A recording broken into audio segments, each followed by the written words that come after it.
Siyanibingelela nonke balaleli egameni lenkosi yethu uJesu Kristu. Sithi makube kini umusa nokuthula okuvela kuNkulunkulu uBaba wethu nasenkosini uJesu Kristu. Izwi lenkosi uJesu Kristu leli olalele njengamanje. Izwi lenkosi uJesu Kristu. Lapho sishumayela khona, sifundise, siphinde sihlole imibhalo engcwele ngokwentando kaNkulunkulu kwindodana yakhe uJesu Kristu oyinkosi nomsindisi, yena oyindlela neqiniso nokuphila kulokhu kuphila esikuphilayo. Sizocela kubo bonke abantu abalalele njengamanje ukuthi sonke sibe namaBhayibheli ukuze sonke sizofunda kanye sibe nokuqonda imibhalo engcwele njengoba sifundiswa na njengoba ishunyayezwa. Kulabo abangenawo amaBhayibheli sizocela ukuba ni-download amaBhayibheli emafonini enu, kuma laptops noma ama tablets noma ama cellphones, kuma mobile devices ethu, kuma app stores kuze sonke sizofunda kanye sibe nokuqonda izwi likaNkulunkulu njengoba lifundiswa na njengoba sishunyayezwa njengamanje. Umoya ongcwele esihola ukufinyelela eqinisweni elingeke laguqulwa umuntu ngokuqonda kwakhe izwi lenkosi uJesu Kristu.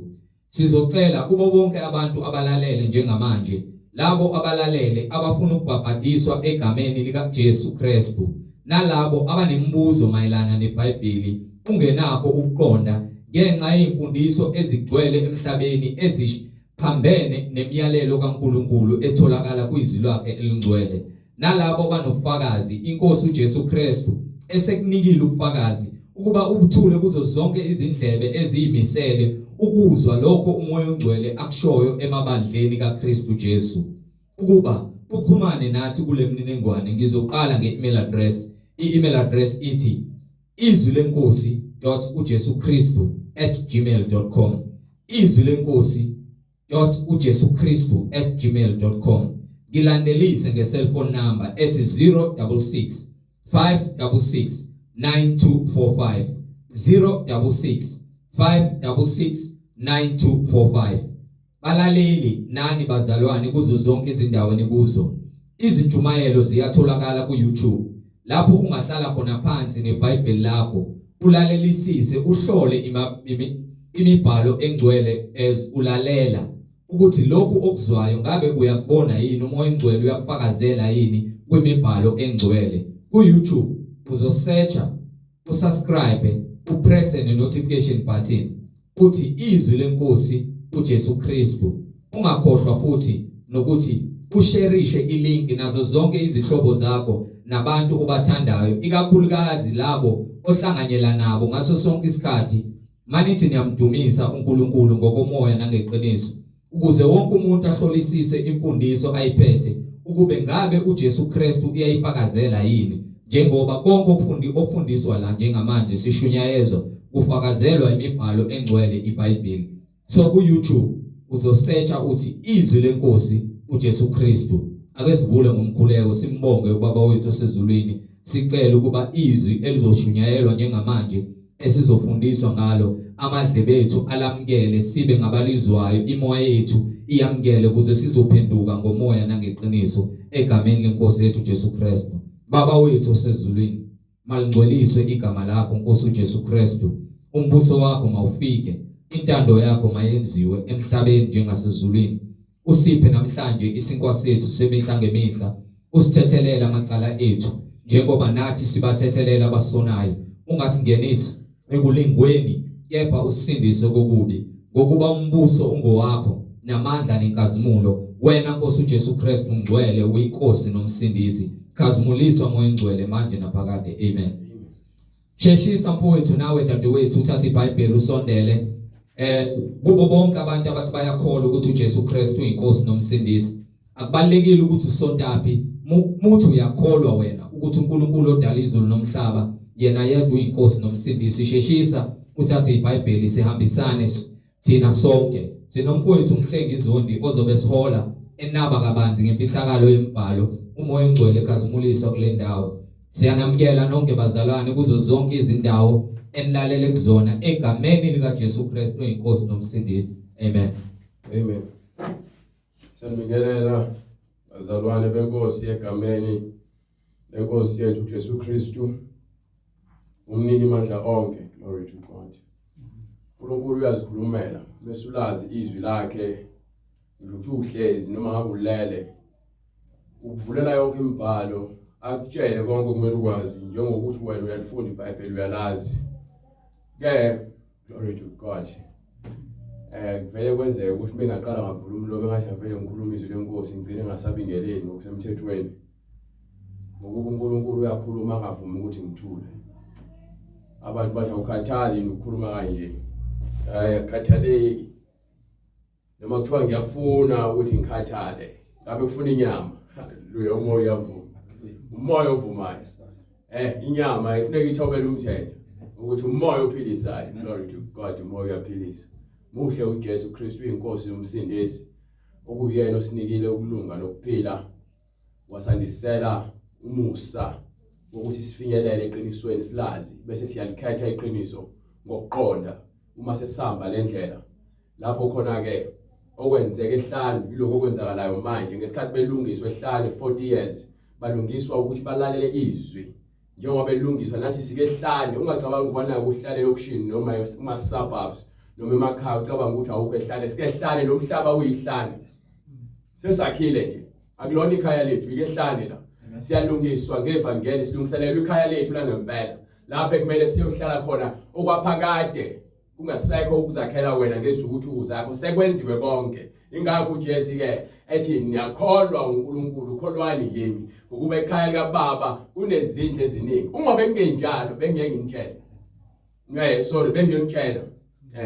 Ngakho ke siyaqonda ukuthi kunekhaya la ngempela. Ingakho abantu bona umgqibelo namasonto phakathi nezinsuku kiwe emathuneni thiwa eshiya lamagugu. Ingoma isho njalo, ayishiya lamagugu amagugu. Izwakala imnandi moyicula kepha mosuyilalela siza ngempela ukuthi hawe imali yami engaka akasala ngemuva. Imoto yami abazoyiphatha kanjani? Ungakofi umcabanga ngikudla ukuthi ngisazofa. Konke lobuhle ngikubonayo ukuthi nje mina ngizongiphelela lokumnandi lokhu usazongiphelela. Ngikhuluma nawe wena ke ohlezi ejointini ukuthi lobumnandi balapha ejointini buzophelela lapha ejointini because bese uyolala wedwa ijoint itsala ngemuva ngithi yonke into imisebenzi yakhona ihambe ikushiye yodwa because noma udla kamnandi angithi udle kamnandi bese phambi uyohlala wedwa lapha endlini yangasese so uyokhipha yonke lento ilathi imnandi emlonyeni bese uyikhipha ngale manje udla ukubabayo sekushisa ngendlela esimanga sokujuluka umuntu. Yabona ke yonke imisebenzi yakhona umuntu ayenzayo iyamlandela nemphumela. Konke okubonayo okujabulisa inyama nokuhle emehlweni omuntu. Indlela ozikhethela yona ukuthi wena ngabe ufuna ukuhamba indlela yokwaneliseka ngalokho nakho ungafuni ongaphezulu okuzolahlekisa ukuqonda kwakho nothando lwakho kuNkulunkulu. Ukhethe lendlela yokulunga owakha khona edwaleni indlu yakho engeke ize iwe. Ungafani nesula sokwakha indlu yaso enhlabathini. So manje njengoba sila ehlane siyahlolwa ngezwi ukuthi ke silungele yini ukungena ezulwini. Izulu kufanele ngabe sithi sonke ekhaya lethu kepha kuthiwa ikhaya labangcwele. Uyayizwa into ngishoyo? Sonke emhlabeni kufanele ngabe sithi izulu ikhaya lethu kepha kuthiwa manje ikhaya labangcwele lapho khona kuphila ubungcwele. So uzongena kanjani ezulwini ungenabo ubungcwele manje? Uphilela amagugu alelizwe, uphilela ubumnandi nobukhazikhazi bakulomhlaba. Kepha uthi ufuna ukuya ezulwini, uthi incwadi ngaphakathi ngaphandle kukhona izinja, abathakathi, izifebe, iziphingi, nabakhonza izithombe, abathandi bamanga nabebonke abawenzayo amanga. Ngaphandle ngoba kuthiwa ngaphakathi akungeni lutho olungcolile. So konke ukungcola umuntu ongcolile nesenzo sakhe uzosala ngaphandle angangeni ezulwini. Mawuza emngcweleni ushare imisebenzi yokungcola uze emngcweleni njengokuba izwi liyakuhlola ukuze ikhuculule insila. Ngeke likushintshe ngaphandle ungashintshanga ngaphakathi. Ngeke. Fanele iqale lishalele ngaphakathi. Lifanele lisebenze ngaphakathi ibulale imicabango nemidlinzo nokungcola okubi. Ungasaphili ngemicabango nemidlinzo nesenzo esibi. Ukuba isenzo silandeliswa ukuthi ngaphakathi ukhonani. So, sithiwa babona ngezithelo. Niyobabona ngezithelo. Izithelo izizona ngaphela isitshaliwe imbewu. Sikhulu isihlahla. Phuma izithelo. Uvela ukuthi lo uthanda amantombazane, uthanda ukufeba, lo uthanda amango. Lo uthanda ukuxoxa yini. Ngaphakathi mayedwa mehleli uyacabanga amacebo. Lo mbewu igcina seyikhula, esewumaster, esewungqongqoshe kwezokufeba, ewungqongqoshe kwezokuphinga, ewungqongqoshe kwezamanga, ewungqongqoshe kwezokubulala. Ngoba yini le mbewu seyikhulile. Ayisafuni-ke lo mbewu ukuthi wamthatha umfake ejele. Akusho ukuthi uyoshintsha, uyomgweba yona ukuthi onile, but akashintshile. Uthi uJesu-ke, mina-ke ngizokusindisa, ngifuna ukukuyekisa ukungcola, ngikunike ukulunga. Ngoba ngisho ungaye ejele uboshwe iminyaka, uboshwe uphinde uphume, usayisigebengu, uJesu usangcolile. Ingakho iBhayibheli likhuthaza ukuthi makuphendulwe ingqondo yakho. Makushintshe ingqondo ukuze wena uphenduke. Ukuphenduka kusho ukuthi sekushintshe indlela yokwenza, nendlela yokubuka izinto, nendlela yokwazi izinto. Sekukhona indlela elungile efundwa umdali. Usuyazi, usuyenza. Sekuyaphila-ke manje umngcwele kwena. Ngeke futhi-ke uvela ulala uvuka unomoya ingcwele khohlwa. Ngeke uye esontweni lamanga uphume unomoya ingcwele khohlwa. Soze ngeke. Ukukholwa kuvela ngezwi. So wena kufanele ube umngane nale ncwadi le. Ubhalile phela uMoses ngiphi incwadi yakhe kuloluza uDeuteronomy sahluko 8 lapha uMoses ebatshela ukuthi uNkulunkulu into idatha nibeke ehlanu iminyaka u40. Ufuna ukuthi anikhombise ukuthi umuntu ngeke aphile ngesinkwa kuphela. Akaphili ngesinkwa senyama. Kepha ngawo wonke. Deuteronomy 8. Sahluko 8. Ufuna from verse 3.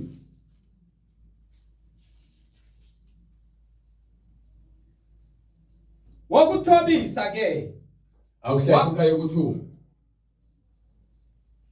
Wayikhumbula yonke indlela uJehova uNkulunkulu wakho akuholile ngayo leminyaka engamashumi 45 ukuba akuthobise. We understand ukuthi uma ukholwa uhamba ngezwi.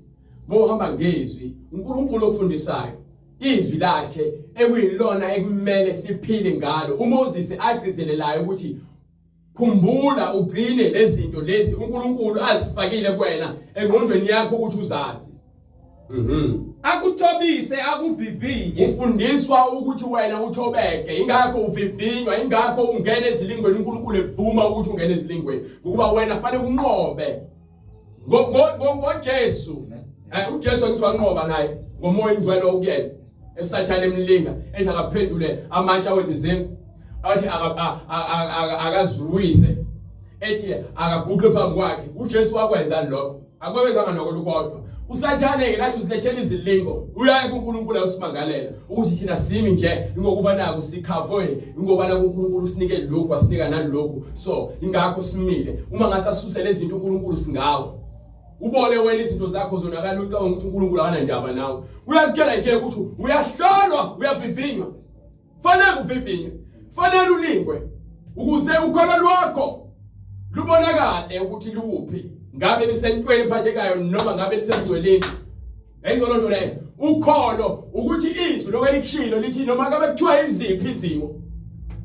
Funda le ncwadi awuhambe ubambe le ncwadi uhambe ungifundele incwadi yalontuzana. Yamaroma sahluko 11 kusukela ku verse 34 or 32 bright ngifuna uyifunde khona bezo understand ukuthi ayikho into engahlukanisa nothando lezwi uma ukuthi uyakholwa ngempela uma ukuthi ngempela izwi uyakholelwa kulona ukuthi liyakuphilisa ayikho into ezohlukanisa nezwi likaNkulunkulu ayikho izilingo zikhona ukuvivinywa kukhona bathi kuholela laphi na kuholela ekutheni wena ubekezele uqinisele ukuze igama likaNkulunkulu lingathukeki ngenxa yakho ukuthi awuyile uwile wahamba wofuna indlela yakhe yayizindaba indaba was right. Incwadi kwabaseRoma isahluko 11 sahluko 11 verse 11 sahluko 11 right yes qala from verse 28 ngokwevangeli bayizitha ngenxa yenu kepha ngokukhethwa no hambe chapter 12 sahluko 32 I mean sahluko verse 32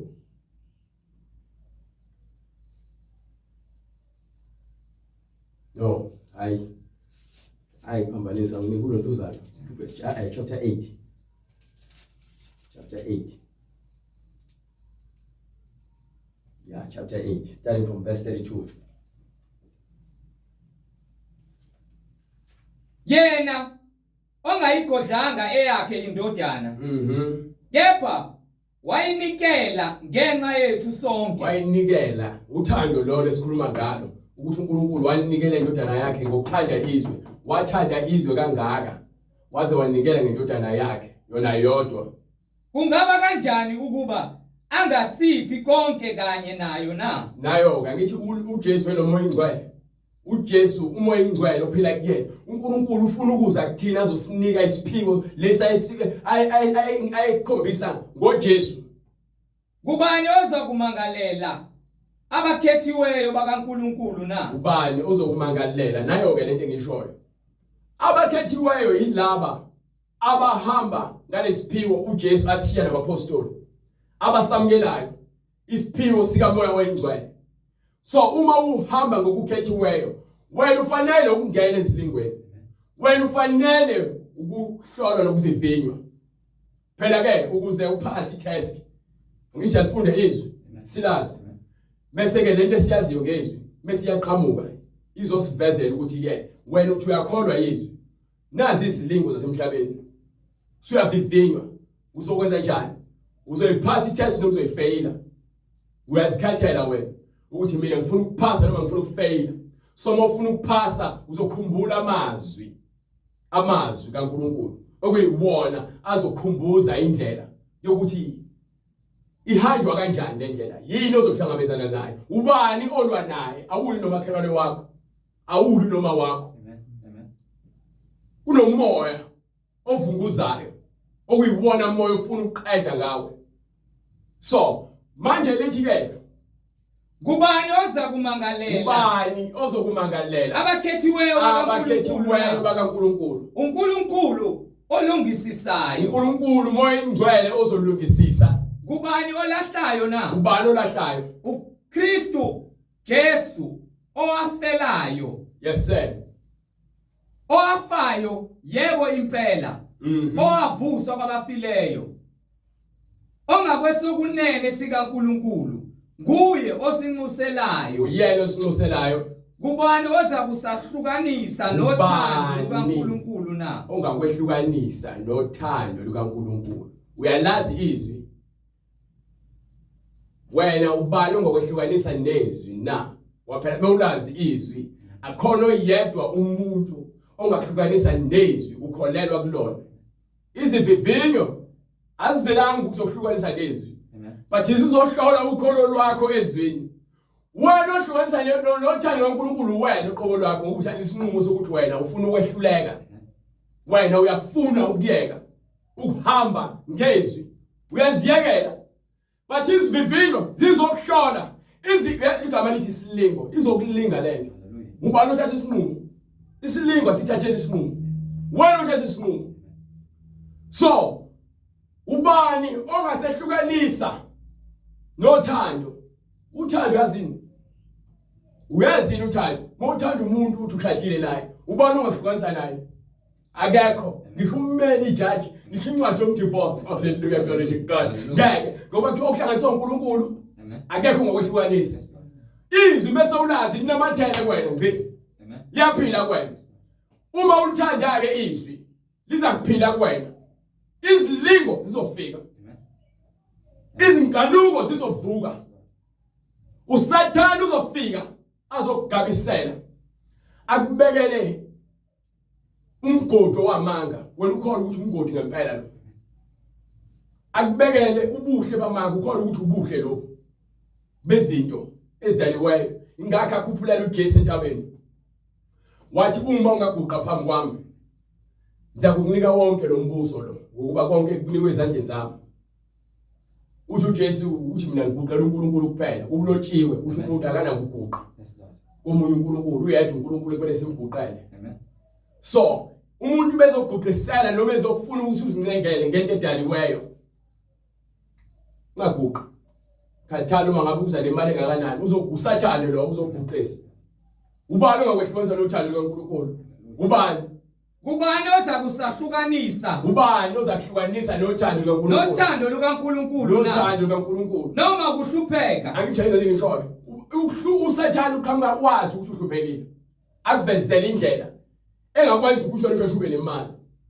Noma ukubandezeka. Ingakho ke abantu abaningi bagcine bethwala because babheka imali, ababheki ukulunga. Ingakho abantu bedayisa ngemizimba yabo. Ngoba abasabheki ukulunga babheka imali. So ukuhlupheka kuhlukanisa abantu abaningi. Ngothando lemali. Ngokuba ithi incwadi. Ngokuba sifike sinqumo. Sohamba sinqumo. Kepha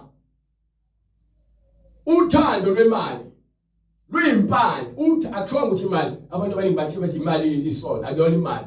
Uthando lwemali luyimpande yakho konke okubi. Abantu abaningi befisa beyihalela baphume ebungcweleni kancane. Usaya esontweni unomlenze wakhe osemhlabeni ekukhohlakaleni, unomlenze wakhe omunye usesontweni.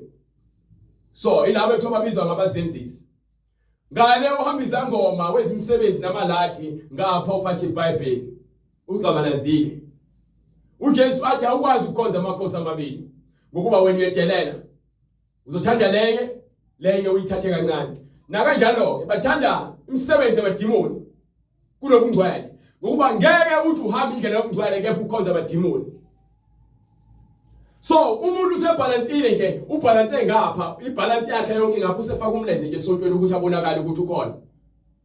Uvele kanje. Abantu bambona ngathi ungcwele, ukhuluma azacupha isisoka, azenza into ethobile.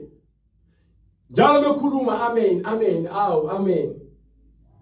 Kepha imisebenzi yakhe yamfakazela ukuthi akabalansile ngoJesu. Uthando lwemali nothando lezinto semhlabeni, ukuhlupheka kwasenyameni. Usabone kuyiyona ndlela yokuthi aphume emngcweleni ukuthi ke azidayise. Unganokuthiwa noAhabe wazidayisa. Wazinikela kuSathane ngenxa yokuthanda izinto zasemhlabeni. Walalela umfazi wakhe uJezebeli. Jezebeli wamlahlekisa.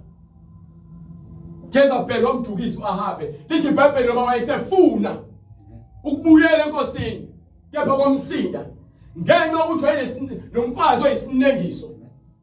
Nathi iBhayibheli isixolisa kakhulu ngokuthatha abafazi. Likhuluma kakhulu ngamadoda. Amakhosi ayelungile awiswa abafazi babo. NoDavide ngenkanuko yomuntu wesifazane wawa. So yini engakwehlukanisa noma ubani ongakwehlukanisa nothando likaNkulunkulu? Monothando lweqiniso. uNkulunkulu uwuthando lweqiniso. Uthando aluzifunelo kwalo, aluzikhukhumezi, aluzitsheli, luyabekezela. Uthando lunesineke. Umuntu osenyameni akayizwa lento ngishoyo. ngokuba uyazifunela kwakhe. So beza kuNkulunkulu ngemlomo kuphela, but ke uthando lweqiniso alukho. Babe noma ukuhlupheka noma ngabe kuthi ukuhlupheka uma ulazi izwi njengoba uMoses ethi ke izivivinyo zikhona niza kuvivinywa evivinyweni kwenu nivivinyelwa ukuthi ke nina nihlolwe ukholo lwenu. Ezindaba incwadi kaJakobe futhi ikhuluma the same thing. Sahluko 1 verse 2 ikhuluma the same thing ngokuthi ke uma uthi ke nithokoze nxa nivivinywa noma nilingwa ngokuba ngokuvivinya kwenu uhlolwa ukholo lwenu. Lokho kuholela ekutheni ukhuthazeleke kakhulu ekulangazeleleni uNkulunkulu ukuthi wena umfune. Yayisindaba bazalwane bami nxa nehlelwa izilingo ngezilingo nehlelwa izilingo ngezilingo anothi kungukuthokoza thokozani ekulingweni kwenu kepha ningahlukani nothando lweqiniso. nazi ukuthi into ekumele uyazi ukuvivinywa kokukholwa kwenu. Yayisindaba uvivinyela ini kokukholwa kwenu uyakholelwa ilezwini ubambelele ilezwini uthi yebo pho leziwasho ezigcwele indle zami lama wiki nama wife enogqokayo 1 lama roots agcwele ama drawer 1 lobucwebe nihlobisa ngabo bani kwaphela izwi lilodwa limsulwa kuthiwa masingahlobisi ngokwangaphandle masihlobe ngomuntu ongaphakathi umuntu othando leqiniso uyavivinywa. Holy to God Jesus Christ.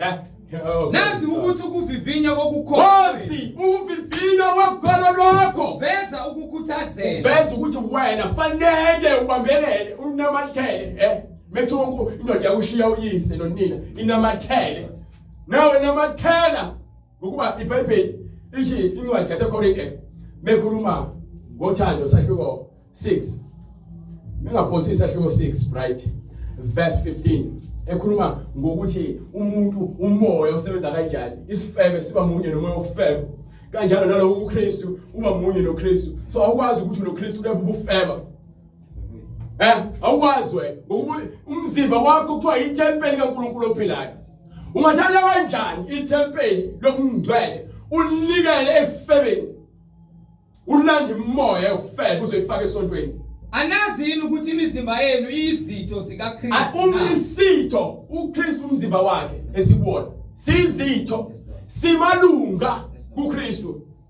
Ngithathe izitho zikaKristu isitho noma izitho zikaKristu izenze izitho zezifebe na ayizolonto le khana kanye yaphika umpostoli. Kepha anazi yini ukuthi ohlangana nesifebe ayizindaba wena uyohlangana nesifebe ungumzimba munye naso wena ke ufeba nangomoya yakhe ngoba kuthiwa uJezebeli wayisifebe wayefaba ngokomoya ngoba wena uNkulunkulu bezizwe nabaprofeti bakhe abalandela yena ababeprofethela yena ngokwenkohliso nongamanga njengaye futhi uAhabe wayefeba ngokomoya ngokuba uthi yena labo ababili bayakuba nyamanye. Yayizwa lonto eshoyo. So umuntu nesenzo sakhe bamunye ubabona ngezithelo. Glory to God. Yebo uhlangene nenkosi yebo lowo ohleze enkosini ungumoya munye nayo. Yayizwa lonto le sikhuluma ngezwi imfihlakalo leyasezulwini. Yayizwa lonto ukuthi ulizwi wabasenyameni ezovezela thina ukuthi kuphila kanjani ngezwi. Ingakho yonke lento ethiwa isibonelo sethu ukuthi thina sihambe ngale ndlela njengokuba ulizwi wasikhombisa. So mawuqhubeka ufundela le ncwadi ade ngikuvulisa yona yaJakobe 2:1-2 bese baka lokhu uhambe ungifundela incwadi yamaroma futhi ubuyele khona bese ubuyele kuDeuteronomy incwadi ekaJakobe isahluko sokuqala verse 3. Anazi yini ukuthi ukuvivinya kokukholwa kwethu uveza ukukhuthazela uveza ukuthi thina fanele nokuthi sibonakale ukuthi sikhuthele kangakanani ukuhlala ezweni ukuhlala kumyalelo esunikwa yizwi. Kepha ukukhuthazela makube nomsebenzi opheleleyo. Ukukhuthazela makukhombisa phela ngezenzo hayi ngomlomo ukuthi wena uyakholwa. Izenzo ezikhombisayo ukuthi wena uyakholwa. ukuze nibe ngabapheleleyo ukuze upheleliswa izwi ukuthi izwi lokho elikushilo kumele lithilizwe ke ungakwenzi ukuthi ngeke uzukwenze. So uma iBhayibheli li against umuntu wesifazane ukuthi agqoke ama-crocs afake ucwebe ahambe aphenje amashiya akhe afake lezi nkophe zokufakelwa, lo muntu wesifazane leyo ezisontweni ethi uyakholwa esenesikhathi ekholwa kephenza nozozinto efaka nezimpahla ezitight eziveza umzimba nobuntu bakhe bese ehamba entshekize. Lo muntu wesifazane usaba nje umoya ufebe, usafeba nalezi zinto lezi azigqokile, azibona ukuthi umuntu ngazo ubufebe obunye lokho. Thanda izinto zezwe ekubeni uyatshela ukuthi ke umuntu osindisiwe angathandi izinto zezwe, singathandi izinto zalelizwe amagugu ayo lomhlaba thiwa zosala kuphe emathuneni nokubola wenyama yakhe athi uyinakekela kakhulu izobola ungakhohlwa yethuneni. So bonke lobucwebe namathatu odebayo amagugu alomhlaba usale emathuneni. Wonke lamazinyo afakile uhleka ngawo ubhuti Madlisa igugu lalomhlaba kuzosala ethuneni. Bonke lotshwala ukuthi kuyabiza ukuthoma ngabo popping campaign uyabadansa uyatshikiza kumnandi emasontweni sengemabhash namaphathi usho umfundisi uyacelebratewa bizwa ngo-date bathanda amagqomo emasontweni amagugu lawo.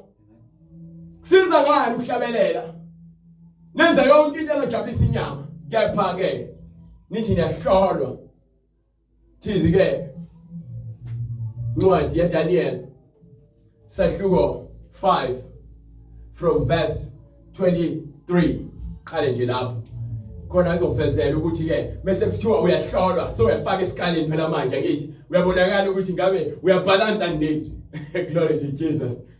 So uyahlola umoya wakho ukuthi ukhona yini hamba bright. Ufuna incwadi yaDaniel sahluko 5 verse 24 bright. Starting from verse 23. Yayisithunywa lengxenye yesandla ivela kuye, walotshwa lombhalo. Kwasekelotshwa umbhalo. Ilombhalo owalotshwa uthini? Mene tekile ufazim. Nansi incazelo yalento. Nansi incazelo. Mene uNkulunkulu ubalile ubuso wakho. Ubalile umbuso wakho. uNkulunkulu ubalile umbuso wakho. Uqedile. Tekile. Ulinganisiwe esilinganisweni. Uyavivinywa manje phela uyahlolwa esikaleni manje. Ufunywane ulula. Utholakala unjani? Ufunywane ulula. So manje ke sibheke wena uyajabula esontweni amaphathi lenza yonke into elenzayo. Ujabuliswa amagugu alomhlaba. Clubini, etavern, ejointini. Emabheshini, emgaqweni, ebumnandini. Imkhosi eniyenzayo. Nisibiza ngamaKristu. But izwi alikho. uNkulunkulu siyaqala ukuthi wena uyakalwa phela. Angithi uyabuza emhlabeni umbuso wakho uyakalwa. Ukuthi wena nale ndoda njengoba inkosi ithathe inkomishi zikaNkulunkulu ezigugu yaphuza ngazo nabantu bayo kwajatshulwa. uNkulunkulu emcasula lonto leyo. Bese imcasulile usethumela lesandla lesi ukuthi asiyobhala. Yakugida indaba. Bafika ozazi nabahlakaniphile bayifuna lento abayitholi. Kanti inikela umuntu ozokwazi ukuyihumusha atshele lo muntu ephambeko zakhe. Ulinganisiwe silinganisweni. Ufunyene ulula. Watholakala izwi lingekho kuwena. Watholakala ubuswa yamagugu akulomhlaba. Perez. Umbuso wakho wahlukene. Unikelwe kumaMedi. So manje nake wena so uthathiwe unikelwe manje ke ngokwenyama nangokwencazelo wena unikelwe kumoya wokufa. Wena unikelwe kumoya wesono. Nawungabe ungcwele. Ingakho ke manje umbuso wakho sohlukanisiwe. Amagugu azosala emhlabeni, imali yakho, imoto zakho, ingubo zakho ezibizayo, imizi yakho eminingi, imoto zakho. Yonke lonto izothathwa abanye. Ngakho abanye bathi ifa lezibula dliwa ihlakaniphi. Uphile kamnandi ngithi. Kepha uyashona kancane uyazika. Uzike. Phela ebhedeni. Suka ebhedeni uhambe esibhedlela. Phela esibhedlela. Suka esibhedlela uhambe emoshwali. Phuma emoshwali. Sewuyathwala usakwazi ukuzihambela. Bakufaka ebhokisini. noma kuthiwa balithenge ngo-10,000 noma 15,000 noma kuthiwa le-200,000 but liyaphatha enhlabathini uthuli uphinde uthulweni hambe laphaya hlala noma hlala mhlawumbe 2 years ungakuboni kodwa uzobona uzoloko nje ubona abanye bebola bephila bephuma impethu bephila befa isono sibasinda bengafuni ukuvuma uJesu mawuvuma uJesu uvuma iqiniso ukuthi wena wonile wena wisono so uma uzothi uyakholwa unecala elikhulu uphinde futhi uhlale esonweni uyalazi izwi uyavivinywa phela nayi incwadi yakufakazela kufanele sivivinye yini ukholo lakho ungavivinywa mawuvivinywa ukuthi tholakala ukuthi wena uyafeyila futhi awufundi ngokwanele futhi wena uzimisele ngokuthi upass exam wona ufuna ukuphelela lehlanu bese uyathatha ufake esihogweni yona into ephilelayo leyo awuphileni wena ukuthi kube khona ukulunga empilweni yakho uhambe wekhaya lakho la ngempela elinde wena khaya labongcwele ayala umngcwele ndodla bokudlala ingakho kuthiwa le ndawo indawo esikole lesi lapho kufundwa khona izindlela zikaNkulunkulu indawo kuyasontweni yogcina mawumsindo ayisebenzi uma wabona izwi eliyakuphilisa umuntu uJesu uyayigcizazela lento ukuthi uze emhlabeni ngukhanya ungukhanya kwezwe ukukhanya kwezwe yizwi eliphilile likaNkulunkulu ewilona eliphelelisa thina kuNkulunkulu sibe abantu abafana noJesu ngeke sifane noJesu singenalo izwi ingakho sihlolwa khona abantu begcwele esontweni abanye bevuma uJesu abanye bengamvumi abanye bemvume kepha bemphika ngezenzo angeke ngikwahlulele mina ngizoshumayela izwi because umsebenzi yakhe leyo kulandela hayi mina nami ngihlalele ukwahlulelwa njengayo kuthiwa soma sonke phambi kwesihlalo sobukhosi sahlulelwa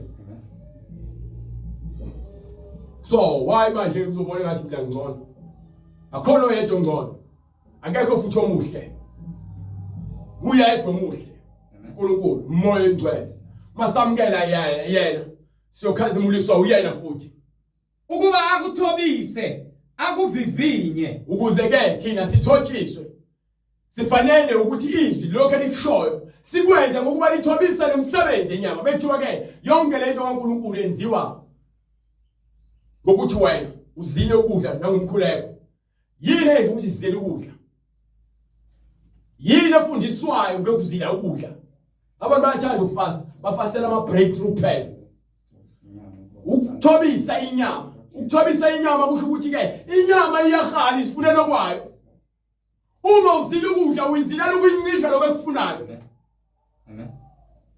ingakho ke kuthiwa kwenziwa le dry fasting le kungayiniki lutho ingatholi lutho ifunde ukuthobeka uma ingane yazingenela kuwena sebenza clean kuphume akuthathi imithi akuthathi imjovo ukukhipha izifo nezinkanuko ezibulalayo kuthatha ukuzinikela ngokuba ukunaka kwenyama kungukufa ukunaka izinto zenyama uhlezi uyifida yonke inyama into oyifunayo usuku lulodwa noma 2 days ufastile ungathinti lutho ubulala izinkanuko ubulala ukufa ngokuba ukunaka kwenyama kungukufa manje wena ke ufuna ukujabulisa inyama lithi hayi phela uNkulunkulu usho ngasasithanda ngasafuna sibe bahle umuhle ngani ngenyama izobona nje ngaphakathi uyaphila yini into enza ukuthi uzithande ngaphandle ngokuba ngaphakathi ufile so uzama ukuthi ke uloke ubumba ke lesithombe somfanekiso wangaphandle ukuze ubukeke ngathi ukuthi muhle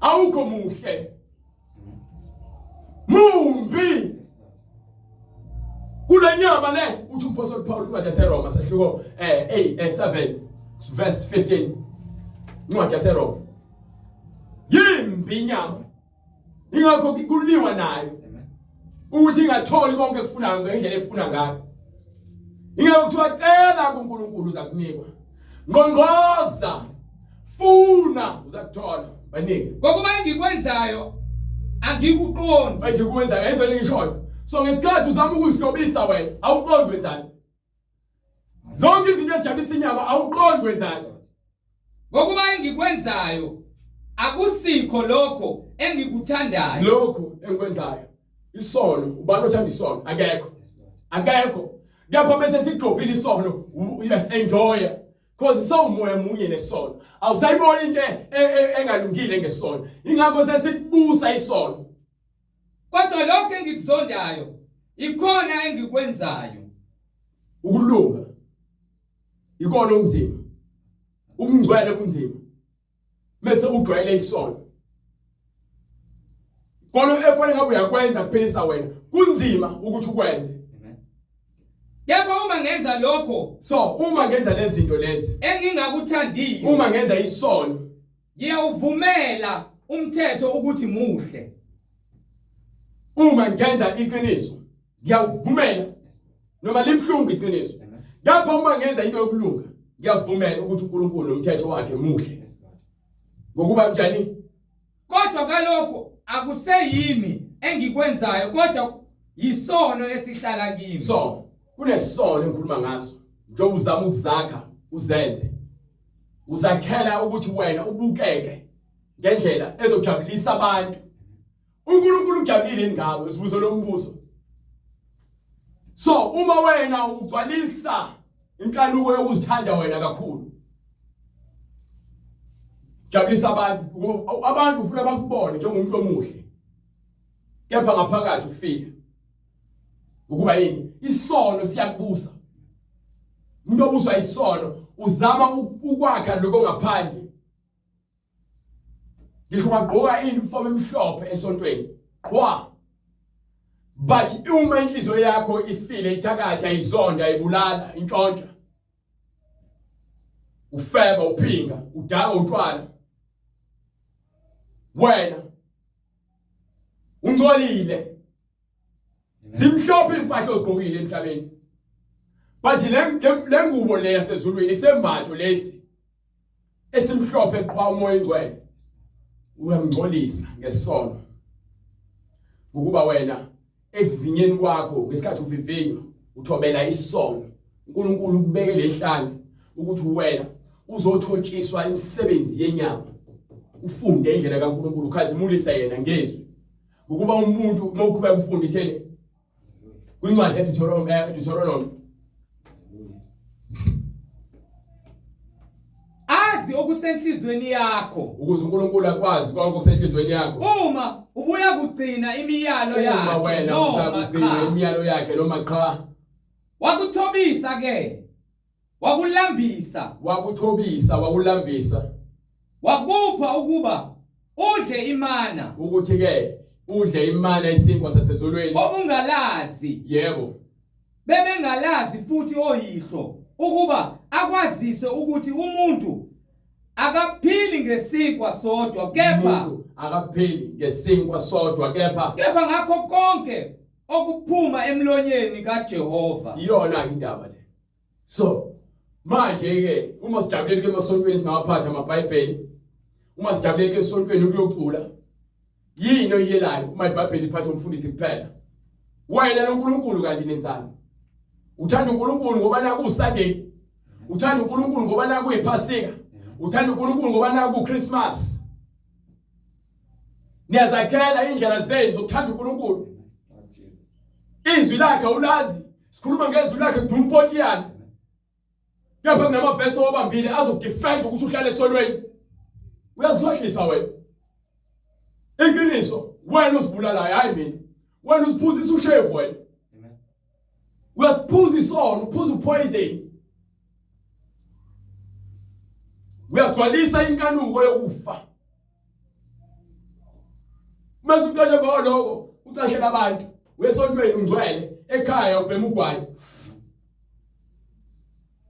umculo we-hip hop kwaito house amantombazane utshwala ufike esontweni ucijile uqondile bathi uqondile gqoke kahle awungeni ngogqoka kahle ezulwini amen njengoba ikhazi incwadi singena ngezwi umoya ophilisayo inyama inenzuzo ungazikhohlisi uNkulunkulu akamakethwa ngokuba umuntu uzovuna ekutyalileyo njengoba imisebenzi yakho uzakukonyeliswa ngayo uthi uyeza phethe isahlulelo uthi ke shisekela ubuyele endaweni yakho yokuqala ungalibazisi ujabulise inyama bese ithi lapha ya kwincwadi yamaRoma sahluko 1 ayisahluko 8 verse 1 kanjalo akusekho ukulahlwa kwaba kuKristu Jesu kuyona le chapter ikhuluma ngakho ukuthi ke noma ngabe akekho ngasehlukanisa ngithi uverse 36 bengaphosisi. Hallelujah hallelujah kulotshiwe ukuthi hlehla kancane verse 34 ngubani olahlayo Ngubani olahlayo na Yes, sir. Kristu Jesu uJesu uyena ofuna ukukuvezela ukuthi uphethe amandla wonke owafayo njengoba wafa wavuka nje yebo impela owavuswa waphinde kwabafileyo wavuka kwabafileyo ongakwesokunene uyena manje ohleli ngakwesokunene sikaNkulunkulu kuyena osinxuselayo uyena manje onxusela abantu ngegazi lakhe ngobungcwele bakhe kuNkulunkulu. Kubani oza kusahlukanisa lothando lukaKristu na? So uverse 1 uthini? Kanjalo akusekho ukulahlwa Manje ngale ithi ke Kristu Jesu. Ubani oza kusahlukanisa? Amen. Nothando ngokuba uma sewuKristu ngokweqiniso. Amen. Akusekho ukulahlwa. Ngokuba wena umuntu okulunga. Wena usuphilela uNkulunkulu. Awusaziphileli wena ugcwalisa iziganuko zakho. Sawuphilela izwi elibusayo enhlizweni yakho sekubusa uJesu kuwena. Ngokuba umthetho kamoya wokuphila okuKristu Jesu ngishoyo. Umthetho ukamoya. Amen. Ukubani Kristu Jesu. So uma ke sinezwi kaJesu sinomthetho kamoya okuKristu. Ungikhululile iwona okhulula thina abantu ezonweni zethu emthethweni wesono nokufa. Yezo lonto leyo iBhayibheli liclean likhuluma ulimi oqondile likhipha umuntu esonweni litshela umuntu ngokungcola litshela umuntu izinto ezomlimaza likhombisa indlela ukuthi nayi indlela ukungcwele iqiniso olukufaka kuNkulunkulu awufakwa ugqoka awufakwa imali awufakwa kuba usaziwayo awufakwa kuba inkosi ufakwa umthetho kamoya okuKristu Jesu umthetho okwabani okamoya lo mthetho uphila kubani ukuJesu ingakho ethi nginikwe wonke amandla emhlabeni nasezulwini amandla wanikiwe wonke kusho ukuthi wonke umthetho uphethwe uyena ukulunga kutholakala kuyena umuntu owahlulelayo uyena ubani uzolahla abantu uyena abangakholwayo ukuba uyasho ukuthi ke bese ngifika ngenkazimulo yababa sengibiza lezingelosi zami ngihlala isihlalo sami senkazimulo bese ke ngiyahlulela uyena osho njalo yepha bese nyameni ukhuluma njengomuntu athi ke angahluleli umuntu akazange ukuzolahla abantu bathi ke bese kuphethiwe umhlaba wabhubha sekuthathwa ke imoya nemzimba ukuba bonke abantu bazovuswa ke imizimba yabo kamoya bazoma phambi kwaNkulunkulu bese bathatha abangcwele babuyisele kuJesu bathatha izoni zonke ezafunanga ukwamukela ivangeli izoni zonke ezilazile ivangeli zaliphendukela wonke umuntu uzogwetshwa njengemsebenzi yakhe mongalazi izwi uzogwetshwa njengomuntu ongalazi izwi uma bolazi izwi uzogwetshwa njengoba kuthiwa kabuhlungu kakhulu kwena kuba umlilo yokushisa noma kuthiwa nizosha nonke but izilinganiso azifani ubuhlungu ekuzomela enkuzwe so ubani ke mesulazi iqiniso ngempela uhamba ngezwi ongakwahlukanisa nothando lukaNkulunkulu ukuhlupheka cha noma ukubandezeka cha noma ukuzingelwa abantu ngenxa yevangeli cha noma indlala ukulamba cha noma ukhamba nqulu ungenazo impahla cha noma ingozi zonke lezi zinto zekhombisa ukuthi noma thuhlupheka kangakanani ungeke ulahle uthando lwaNkulunkulu ngenxa yokuthanda izinto ezisemhlabeni futhi ugcwalisa iziganuko zakho noma inkemba noma ngabe kuthiwa bayakubulala noma inkemba na noma wathiwa ke bayakunquma kulotshiwe ukuthi ubhalwe phansi ukuthi ngenxa yakho sibulawa usuku lonke sifele sifile ngokwenyama sesiphila ngokukamoya So masibulawa usuku lonke, sibulawa ngezwi, kugxothwa isono, sikhishwa esonweni. Sithiwa izimvu zokuhlala. So ngoba yena waba yimvu elungileyo. Walalela izwi, kwaze ngoba sekufeni. Nathi ke sibulawa inyama ngezwi. Ukuze sibe fane naye, sibe izimvu njengaye, ezilungiselelwe ukuhlatshwa. Sibe umnikelo ophilileyo kuNkulunkulu. Hallelujah. Ladies and gentlemen, go ahead, brother. Kepha kukho konke lokho. Siyanqoba nokunqoba. Singoba asizinqobeli thina. Ngowasithanda. Ngobani? Ngowasithanda. Glory to Jesus. Ngoba sithandiwe. Hallelujah. Ukuthi sibe nokuphila. Hallelujah, glory to God. Hallelujah. Jesus. Sithandiwe. Uthando phela ukuphila. Uthando impilo. Impilo uthando. Hayi ngokwakho. Hayi ngokucabanga kwakho, hayi ngokuziqonda kwakho. Ngiyakholwa ukuthi nakufa nakuphila. Ukufa nokuphila. Nasingelosi nababusi. Ibake. Awuphinde uthi ngiyakholwa ukuthini? Ngiyakholwa ukuthi nakufa. Uma kuthiwa ke inyama yamishwana umphefumulo manje. Nakuphila. Noma manje njengoba kuthiwa ngiyaphila nje ungibona. Nasingelosi. Noma kuthiwa ke khona izingelosi. Nababusi.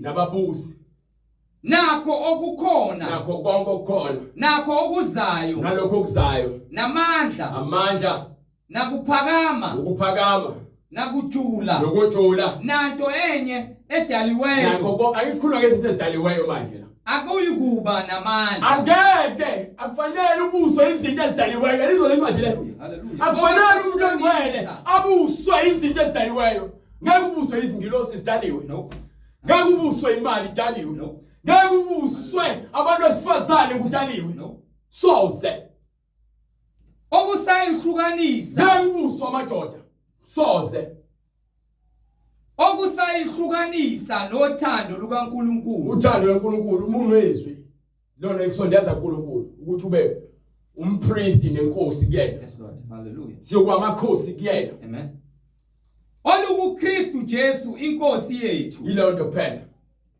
Engikutshela yona. Okumele uyazi. Ngothando nokuphila okuKristu. Asaziphileli thina. Lalela awusaziphileli wena. Ukuthi amabandla amaningi nangu manqoba. Yes Lord. Ngabe bahamba ngezwe yini? Kwenziwa yini sithi amaKristu kwathi masikhuluma ngeBhayibheli sishaya ngamazwi. Siphikisane ngento ebhalwe phansi eBhayibhelini. Kwenziwa yini? Uthi uMpostoli Paul kufanele ongiphe lo ncwadi. Kufanele waseKorinte sahluko 1 from verse 3 mengaphosisi. Uthi kufanele makube kini umusa nokuthula. No. Awuphinde uqale lapha kuba seKorinte 11:21 bese uphindeke uhambe lapha kule ncwadi le engishoyo eseKorinte yokuqala sahluko 1 nakhona awufunde la. Ngokuba ekudleni kwenu yilowo nalowo. Awuhlehle yokuqala lapha ku17.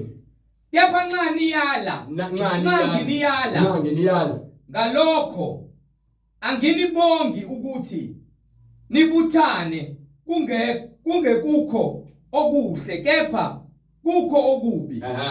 Ngokuba okokuqala nxa nibuthana ebandleni. Yes sir. Ngizwa ukuthi kukhona ukwahlukana phakathi kwenu. Manibuthane ebandleni ngizwa kuthiwa khona ukwahlukana ebandleni. Kancane ngiyakholwa yikhona ukuthi kukhona vele uthi besathini ngokuba kumelwe kufanele ukuthi kube khona amaqembu phakathi kwenu. Why? Kubeka Brian ukuba abaqinisileyo phakathi kwenu babonakale ngoba khona bazohamba ngokweqiniso, khona bazophuma endleleni. So lama division obonayo lokukhanya olukhona kuzokwenzeka vele khona sithi siphathe iBhayibheli elilodwa yini khona kufanele babonakala ukuthi naba abakholwa ngempela yizwi. Ingakho ke bese buza funa laba abanye sekuyincwadi yakhe eseKorinte sahluko 1 kusukela ku verse starting from verse 4 right funa usheshe. Sifuna ukuqondisa ukuthi lezi zinto lezi zibekelwe. Ngibonga uNkulunkulu wami ngesikhathi sonke ngani ngenxa yomusa. uNkulunkulu wami ngesikhathi sonke ngani ngenxa yomusa kaNkulunkulu eniuphiweyo kuKristu Jesu. esuphiweyo kuKristu Jesu Ukuthi ezintweni zonke licetshisiwe kuye. sitsheliwe ngaye ukuze sinothe kuye. Ekukhulumeni konke. Yes sir. Nasekwazini konke. Hamshasha. Njengalokho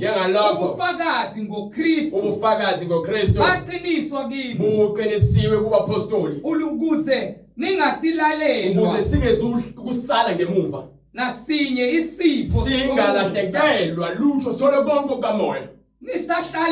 Sisahlalele ukwambulwa kwenkosi yethu sindele ukuthi uJesu Kristu ambulwe ngesikhathi esifanele. Yena uyakuqinisisa. Yena ke uza kuqinisisa nani kuze kube sekupheleni. Yes sir. Singabi naqala ngosuku lwenkosi yethu uJesu Kristu. Yes sir. Uthembekile uNkulunkulu okungaye nabizelwa ekohluka sibizelwe ekuhlanganyeleni sihlanganyele nendodana yakhe uJesu Kristu kubeka bright. Kepha manje ke ngiyanincenga bazalwane ngegama lenkosi. Ngiyanincenga bazalwane ngegama lenkosi yethu uJesu Kristu ukuba nikhulume lizwi linye nonke. Wayipho kumlamaqembu ngoba lethi iBhayibheli ifanele sikhulume lizwi linye. Kepha at the same time kufanele kube khona namaqembu ukuba yini kufanele kubonakale abahlezi kwizwi leqiniso. Laba abahleli kwizwi leqiniso laba abasondwa kakhulu. Hayi nina nisibona ukuthi ngcono kakhulu kunabanye. No, yizwi engililandelayo akikho ngcono nomunye umuntu. Into eqasulayo ngoba ufuna ukuphula umthetho kaNkulunkulu wena ukuze ugcwalise izinkanuko zakho. Bathi ke siyancenga namanje bazalwane ukuba ke sikhulume lizwi linye kungabikho uqhekeko phakathi kwethu kodwa sipheleliswe emqondweni munye. Umqondo kaKristu ngakho iBhayibheli ithi mawube kuthini umqondo wakuKristu nasekuboneni kunye masibone izwi elilodwa izwi linye. Amen. Waye wanizwi kuwena lifuna uphenduleke ngendlela ezojabulisa abantu.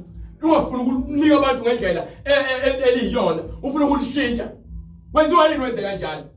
Kwenziwa yini ekwenza kanjani? Ukhohlakele. Vumela umoya wenkohlakalo ukubuse. Qhubeka bright ocredit. Ngokuba ngitsheliwe ngani bazalwane bami. Sekubonakele siyazibonela manje. Abantu bazana amabhizinisi emasontweni. Bavulela amabandla ukuze bacebe. Ingakho bebanga izikhundla. Ingakho ungafuni ukuthi ke kuthiwe le ibandla lami akho bandla lami la. Le bandla leli likaKristu. Umthetho kaKristu indlu kaBaba le wasezulwini. Amen. Akuyona indawo yami le. Mina ngiyinceku mina ngisebenzi. Angilindele inkokhelo ngokusebenza kwami.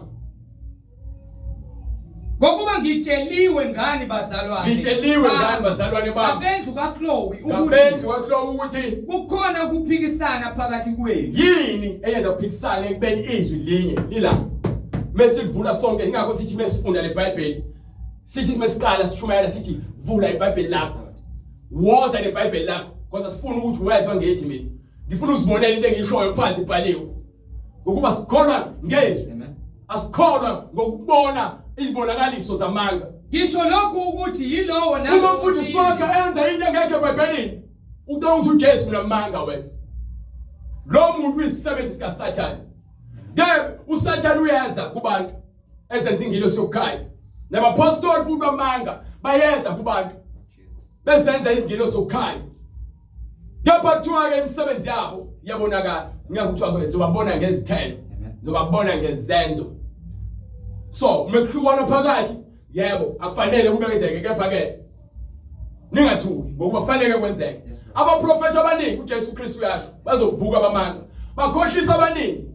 Ngenxa ukuthi nothando luzobanda kwande isono. Ingakho kwenzeka manje. Abantu abezwa izwi. Bajabuliswa izigubhu zasemasontweni. Bajabuliswa imswenko emasontweni. Bajabuliswa ama-event enzakala esontweni. Izwi abalizwa abalithobelisa abahlonipha izwi. Baningi. Ngisho lokho ukuthi yilowo nalowo kini uthi So, mina ngingokwaPawulu ungitshela ukuthi wena ukhomba abantu mina ngilandela umhlengi hayi mina ngilandela uBright hayi mina ngilandela uBrian Nkosini wena manje na usalandela izwi wena usulandela abantu uNkulunkulu bakho uNkulunkulu wakho mina ngakufela mina ngabetheka mina pho ufunani yini efuna mina wathanda mina ngaphezulu koNkulunkulu manje kwenze njani mina ninga yakho mina ngingokwaApollo mina ngingokwaKefas wani izikhombela abantu hayi thina apostoli hayi thina emaromini hayi thina nje sonele seZayoni hayi luthaya asinandaba nalonto leyo lithini iBhayibheli mina ngingokwaKristu lithini iBhayibheli uKristu wahlukanisiwe uhlukanisiwe nolizwi wayiphoni nemhlabeni nizakhe amaqembu uPawulu ipolitiki indlela siyavota manje ipolitiki wayiphoni ngikhetha abantu ngaphezulu ningakhethiswi wani ikhathaza ngabantu uKristu wahlukanisiwe yini uhlukanisiwe yini uKristu uhlukanisiwe yini umngcwele kukhona yini uNkulunkulu esibiza ngeRoman Catholic Church No. kukhona yini uNkulunkulu esibiza ngeChamber of Baptist kukhona yini uNkulunkulu esibiza ngeJohn the Baptist Church kukhona yini uNkulunkulu esibiza ngePentecostal ngithatha lapho nini ngithatha lapho uthini uNkulunkulu kwincwadi yokuqala kaPeter sahluko 1 verse 14 Furukwenza mfurukuzwa phela uNkulunkulu uyasho ukuthi yena uShambe noma uyiluthela noma ke uShambe of Nazareth or Baptist or Roman Catholic Church or Pentecostal Church or Methodist Church ngifuna ukuzwa ngeBhayibheli uNkulunkulu uyavuma lokho incwadi yokuqala kaPetru sahluko sokuqala ivesi lokuqala uPetru umpostoli kaKristu kanje ngifuna isahluko 1 verse 14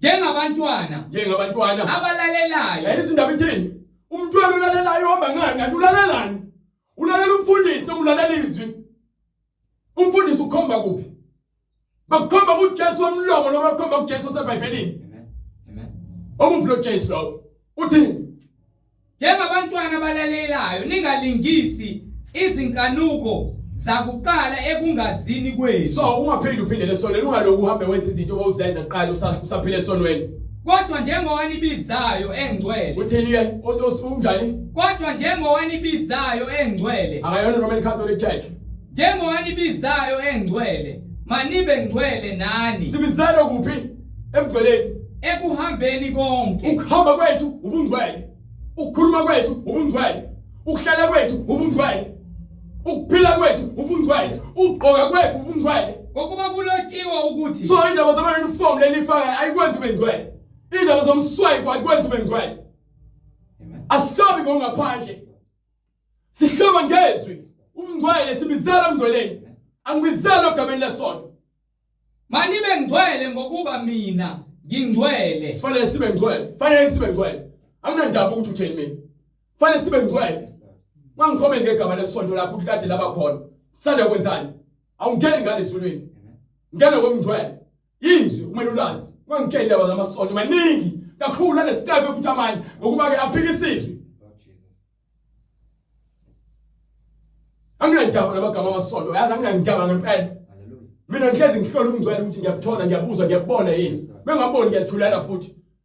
Because ngeke ngikulahle kepha ngiyazi ukuthi ke lento okhuluma ngayo uyazi ngokuba mesikhuluma ngithi ke asihlole phela imibhalo amen oh Jesus uJesu Kristu hlolani imibhalo ngokuba nithi kuyona nokuphila okuphakathi iyona efakaza ngami uzomeka indaba siphikisane bese kuzoyibhalweni kebe ifaza ngoJesu yini ngokuba nihambe ngokwezwi nini nihamba ngokwezinkanuko zezwe niya emasontweni kepha inkanuko zinibambile emasontweni ngigcwalisa inkanuko ngaphandle emakhaya ngigcwalisa inkanuko emsebenzini ngigcwalisa inkanuko ngeke uthathe imali yomgwazelo ngeke uzuqamba manje ngeke ufakazi wamanga ngeke uzuzonde ngeke uzuphinge ngeke uze ufebe ukuba manje wona sohamba ngomgcwele sibizele umgcweleni ukuthi masibe ngcwele ukuba yini ungcwele mesishumayela akulona igama lebandla leli amen ivangeli esishumayelayo the true gospel of our Lord Jesus Christ ngesizulu bathi ke izwi lenkosi uJesu Kristu sishumayela lokho nje izwi lakhe akulona igama lelo siqambe ngani bandla no mawufuna ukwazi ukuthi sishumayela izwi lenkosi uJesu Kristu amen Nishumela iphetwathi nayi lesihumela kakhulu ebhalwe la. Phendukani. Amen. Yilona lo wabhabhathiswa igama likaJesu Kristu. Kukho ukuthethelelwa kwezolozini. Khona niyakwamkeliswa Isiphiwo sikamoya oyingcwele. Ngokuba isithembiso ngesenu esabantwana benu. Esabo bonke abakude. Bonke inkosi uNkulunkulu wethu yakubabeza. Wafakaza nangamanye amaningi wabayala wathi Zisindiseni ngesizukulwane lesi esiphambanayo. Zisindiseni kulesizukulwane esiphambanayo. Iyona ke into esishumelayo sibiza wena ukuthi ke ungavumeli isono sikubuse. Inkanuko zibulale ngomoya ingcwele. Jesu Kristu inkosi. So mawufuna ukupaphatisa uzosithenda le number lo ibona ku screen. Mawufuna futhi ukusibuza imibuzo mayelana nento engiphathelene neBhayibheli ungasithinda futhi. Uma ukuthi ke unobufakazi ke unabo ufuna ukuthula kwenkosi uJesu Kristu ungasinika. uNkulunkulu aqhubeka kanjena nibusise. Kuze kube ukuthi siyaphinde siyabonana futhi ngokuzayo. Ngamandla akhe nangomusa wakhe. Sithethelelwe iphambeko zethu ngokuvuma amacala ethu. Size kuNkulunkulu. Sicela ukusifale ngokukhuleka bright. Baba egameni lenkosi yethu Jesu Kristu uNkulunkulu namandla. Siyabonga Nkosi uJesu izilakho elinamandla. Siyazehlisa Nkosi, siyacela ukuba amadlebe ethu kamoya, imphefumulo yethu Nkosi, inhliziyo zethu egcolileyo sikuzwe lokho umoya ongcwele okushoyo emabandleni egameni lenkosi yethu Jesu Kristu. Izwi lakho Nkosi lingumlilo, alishise lihangule libe isando Nkosi elihlakaza yonke imfundiso yamadimoni noSathane edukisa umuntu lo ngaphakathi wamphefumulela kuleli dokodo elinyama ukuba akufune ngomoya nangeqiniso. Kepha siyabonga Nkosi uJesu Kristu, uzile uNkulunkulu kulethile ukubukhulule bonke abantwana bakaNkulunkulu ababiziwe ngecebo lakhe abayimisela ukulalela izwi lakhe ngomoya nangeqiniso ukuba bakhulule bonke abathunjiwe. Siyabonga Nkosi uJesu kuba bonke abantu abalizwayo abafowethu nodadewethu kuzo zonke indawo bayalizwa izwi lakho Nkosi, ngoba wona awusibizanga kuhlukano kwamagama amabandla, kepha usibizele emgcweleni ngokuba wena uNkulunkulu wethu ngcwele. Usibizele ukuthi sibe ngcwele, singabi nasici phambi kobuso bakho, kepha sibe ngcwele. Siyacela uNkulunkulu namandla usithethelele zonke iphambeko zethu. Izwi lakho Nkosi lingasiniki ukuthula, ize intando yakho ifinyelele empilweni zethu, ize iphokophele ngokuba wena Nkosi uJesu inkosi nomsindisi. Tshala Nkosi imbewu yokulunga empilweni zethu, uqhubeke Nkosi wandise wonke amadlebe alizwayo izwi, sidede ekubini, sihlale sinqobe kukho konke ngisho ekulingweni egameni lenkosi yethu Jesu Kristu, yena yedwa oyinkosi nomsindisi. Siyabonga uthando lakho uNkulunkulu wethu olungako walibonakalisa Nkosi, siyizoni ukuba siyizoni Nkosi uJesu Kristu wehla weza enyameni ukuzophulukisa anqobe yonke imisebenzi yesono neyenyama. Khazimuliswa uNkulunkulu namandla uyingcwele Nkosi uJesu manje naphakade. Amen. Kuba bonke abalalele asebeyizwile intshumayelo egameni lenkosi Jesu Kristu, ikakhulukazi abaseThekwini, phumana nathi, thatha imininingwane uphumane nathi ngokuba sikhathelike ukuba ukuliphi isonto, wena oza izwi ngokuba izwi elisiholayo ekuphileni. Thatha inamba uphumane nathi ungene emanzini egameni likaJesu Kristu, wamkele ukuphila okusha egameni lenkosi uJesu. Amen.